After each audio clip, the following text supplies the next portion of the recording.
Everybody have a good time. So, dear students, today we are going to start our first lecture regarding chemistry, class 9th, chemistry, and this is our first lecture on YouTube channel. So, if you are interested, then you have to watch these all sequence of the chemistry. We will record all the lectures regarding chemistry, and then you have to be connected over here. Okay, बेटा. तो सबसे पहले आपको जो है ना chemistry समझने से पहले सबसे पहले आपको साइंस समझनी पड़ेगी कि what is science, what the actual theme of science, science क्या होती है बेसिकली। और आप सबसे पहले साइंस को समझे, उसके बाद जो है ना आगे जाए। तो देखिए बेटा, जैसे कि हमने डेफिनेशन तो वैसे ही पढ़ी रखी है, जैसे 6 क्लास से हम 6 से भी ज्यादा मतलब कि प्राइमरी से ही हम साइंस की डेफिनेशन पढ़ते आ रहे हैं, लेकिन एक्चुअल थीम जो है वो हमें समझ में कभी कभी जो है नहीं आता। तो इसलिए हम जो है साइंस का एक्चुअल थीम समझकर आगे जाते हैं। तो आगे हमारी ब्रांचेस आती है, फर्दर ब्रांचेस आती है, जो कि हमारे एडवांस पर आती है। आफ्टर 9th क्लास जो है ना हम वो पढ़ते हैं। ओके, तो ये जो चीजें हैं, सबसे पहले हम साइंस की डेफिनेशन पढ़ेंगे कि साइंस क्या होती है। तो साइंस जो है the knowledge obtain from science, the knowledge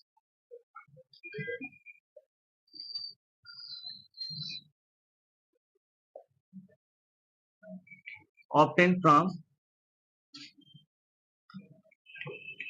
experiment and observation is called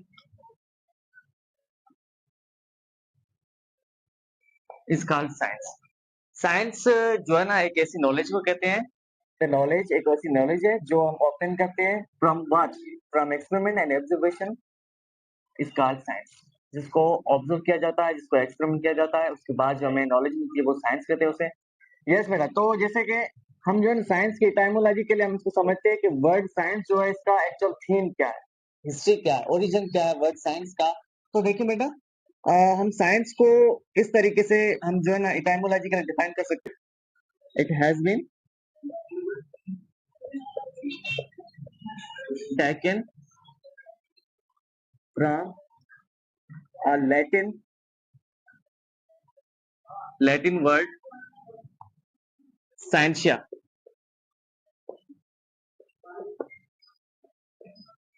ये जो है साइंस, ये एक साइंसिया लैटिन वर्ड है, उससे लिया गया है और इसका मतलब है which means to know। Okay beta, so this is totally about regarding science definition and the history of science and the etymologically meaning of the science।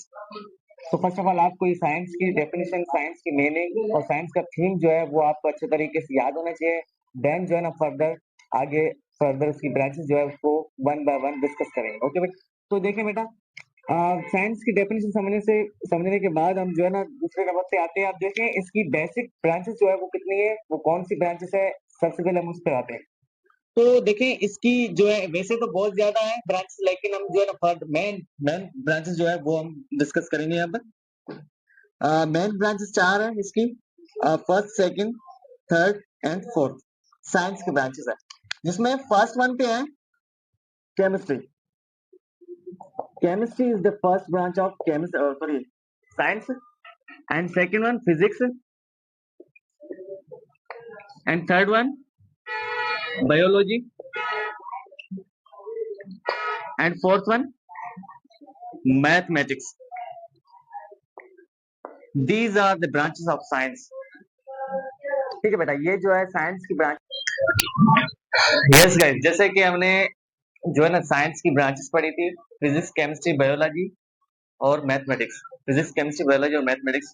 और आज जो है बेसिक इंट्रोडक्शन जो केमिस्ट्री करेंगे, जो कि क्लास 9th की है। जो भी बोर्ड्स है इसमें federal board, Punjab board, KP के बोर्ड, सिंध बोर्ड, जो भी बोर्ड्स है वो आप अच्छे तरीके से समझ सकते हैं कि how to define that what is chemistry, what is the actual theme of chemistry, what is the basic introduction to chemistry. तो केमिस्ट्री को समझने से पहले सबसे पहले आप ये समझे कि केमिस्ट्री जो है ये totally related to the chemicals होती है। इसमें केमिकल्स की स्टडी करते हैं। इसकी ब्रांचेस होती है, फर्दर ब्रांचेस होती है, जिसको हम आगे डिस्कस करेंगे। जो केमिस्ट्री जो है ये बिल्कुल ही रिलेटेड होती है केमिकल से हमारे से। और अब इसकी डेफिनेशन जो है, इसको हम डेफिनेशन को अच्छे तरीके से समझेंगे, उसके बाद जो हम आगे जाएंगे। The branch of science which deals with the study of properties, structure and composition of matter. Yes बेटा, जैसे कि साइंस जो है ना, साइंस की ब्रांच है केमिस्ट्री, और ये डील्स करती है किससे? Properties, structure, composition of matter. Matter की कंपोजिशन किस तरीके से होती है और उसकी प्रॉपर्टीज क्या होती है, उसकी स्ट्रक्चर क्या होती है, उससे रिलेटेड होती है। मतलब कि उसके बारे में, मैटर की जो स्ट्रक्चर हो, उसकी प्रॉपर्टीज हो, कंपोजिशन हो, उसके बारे में हम स्टडी करें, उस साइंस को हम क्या कहते हैं? उस साइंस को कहते हैं हम केमिस्ट्री। ओके, अब देखें, सबसे पहले हमने ये डेफिनेशन को समझ लिए, और इस डेफिनेशन को समझने के लिए हमने जो है ना, डेफिनेशन के अंदर ही टर्म्स जो दिए, उसको टर्म्स को अच्छे तरीके से समझना पड़ेगा। जैसे कि ये हमारी प्रॉपर्टीज है, स्ट्रक्चर है, ये कंपोजिशन है, ये तीन जो है बेसिक टर्म्स, ये आपको याद होनी चाहिए। ये आपको अच्छे तरीके से पता होना चाहिए कि ये जो तीन टर्म्स है, ये बेसिकली इसका थीम क्या है, what is the actual theme of these three terms in chemistry. Yes बेटा, केमिस्ट्री की डेफिनेशन में इस तीन टर्म्स का बेसिक रोल क्या है?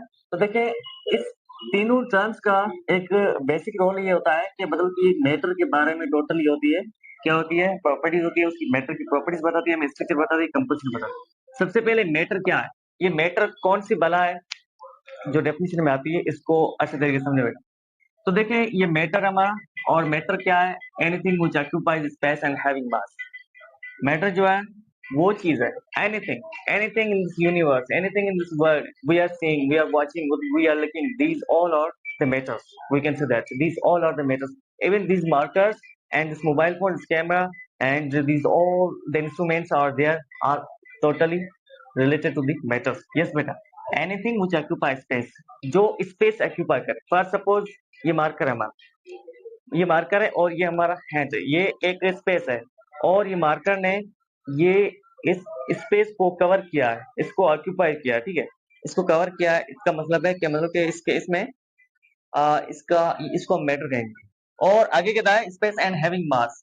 जाहिर है जो स्पेस रखती है उसको उसको मास हो गई, मतलब कि इतनी क्यों ना हो, मतलब कि इलेक्ट्रॉन प्रोटॉन जो स्मॉलेस्ट पार्टिकल है मैटर के, उसका भी मास होता है। फॉर सपोज ये है, इसने ऑक्यूपाई स्पेस किया है और इसका मास भी है, तो इसको हम कहेंगे मैटर। ओके बेटा, ये मैटर है। अब मैटर के बारे में हमें केमिस्ट्री में उसकी मैटर की कंपोजिशन पढ़ते हैं, स्ट्रक्चर पढ़ते हैं, प्रॉपर्टीज पढ़ते हैं। ओके, अब देखें, मैटर तो पढ़ लिया है, अब हम मैटर एक लेते हैं। फॉर सपोज हमने मैटर लिया है, हमने वाटर। तो what is the water? Water matter है, जाहिर मैटर तो है ना भाई। आप देखें ना, वाटर जो है ना, एक स्पेसिफिक एरिया जो कवर करता है, उसको ऑक्यूपाई करता है, उसका मास ही है। So that's why water is also known as matter. Okay, अब वाटर की सबसे पहले हम स्ट्रक्चर बजाते हैं। ये स्ट्रक्चर देख रहे हो ना आप? सबसे पहले हम स्ट्रक्चर बजाते हैं कि वाटर की एक्चुअल थीम और एक्चुअल स्ट्रक्चर क्या है। तो देखें, ये इसको हम कहते हैं बैंड। यस बेटा, इसको बैंड कहते हैं, जिसमें हाइड्रोजन और सॉरी ये ऑक्सीजन है, और जो है ना इससे कनेक्टेड होती है टू हाइड्रोजन। ओके, हाइड्रोजन मतलब कि इससे कनेक्टेड होते हैं ऑक्सीजन से। ये होगी इसकी स्ट्रक्चर, स्ट्रक्चर ये हो गई इसकी, किसकी हो गई? वाटर की। वाटर एक मैटर है, और इस वाटर की स्ट्रक्चर होगी ये इस तरीके से ये स्ट्रक्चर होती है। इसके बारे में हम मतलब कि इस एटम की स्ट्रक्चर समझें, so that is known as chemistry. और दूसरी बात ये कि कंपोजिशन हो इसकी। कंपोजिशन मतलब कि वाटर तो है, लेकिन वाटर में कौन सी चीजें हैं, उसकी कंपोजिशन क्या है, उसके बारे में हम समझेंगे। देखिए, वाटर की कंपोजिशन जो है, इसमें एक ऑक्सीजन है और दो क्या है? तो क्या है?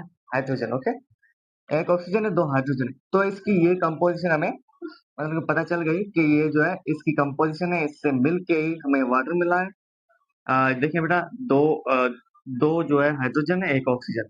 आप देखें, एक ऑक्सीजन, ये ऑक्सीजन है, ऑक्सीजन, और ये हमारा हाइड्रोजन।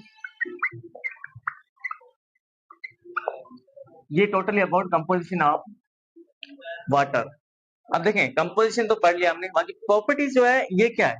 देखें, प्रॉपर्टीज जो है, properties different types of properties हो सकते हैं। फॉर सपोज के हम केमिस्ट्री में जो है ना फिजिकल प्रॉपर्टीज अलग अलग से पढ़ते हैं, और केमिकल प्रॉपर्टीज अलग से पढ़ते हैं। तो देखें, यहाँ पर वाटर की प्रॉपर्टीज, हमने सिर्फ एक ही मैटर लिया है जो कि शुरू में हमारा वाटर था।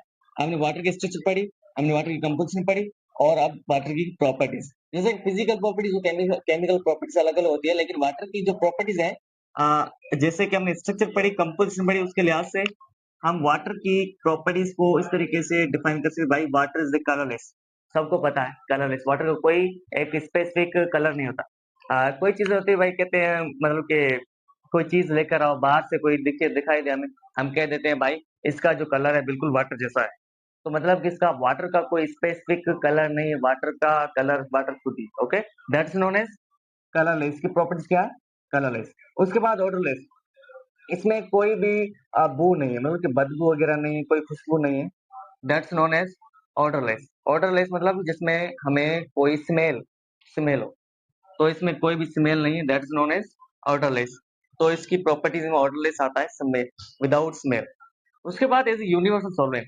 सबको पता है यूनिवर्सल सॉल्वेंट मतलब कि वाटर ही एक ऐसा सॉल्वेंट है जो मतलब कि यूनिवर्स में जो भी चीज है उसको पिघल देता है। फर्स्ट सपोज कैसे, चाहे पत्थर क्यों ना, पत्थर को भी वाटर अपनी ताकत से पिघल देता है। तो है ना, सॉल्यूट जो है ना उस सॉल्वेंट में, मतलब कि उसको सॉल्यूट, जब सॉल्वेंट मिलता है उसको हम सॉल्यूशन कहते हैं। लेकिन उसके डिफरेंट टाइप्स होते हैं, लेकिन वाटर जो है वो सबसे यूनिवर्सल सॉल्वेंट है, मतलब कि इसमें कोई भी सॉल्वेंट हो वो सॉल्व हो सकती है। Okay, that's known as universal solvent. तो वाटर का ये रोल है। ये वाटर था हमारा टोटली अबाउट, ये वाटर था हमारा मैटर। और ये डेफिनेशन के हवाले से हमने जो है स्ट्रक्चर समझी, इसकी कंपोजिशन समझी, इसकी प्रॉपर्टी समझी। और अब जो है ना आगे समझेंगे कि what is the branches of chemistry. Okay बेटा, आप इसको अच्छे तरीके से समझ लो, और स्क्रीनशॉट भी ले सकते हो, आप लिख सकते हो नोट्स। ओके।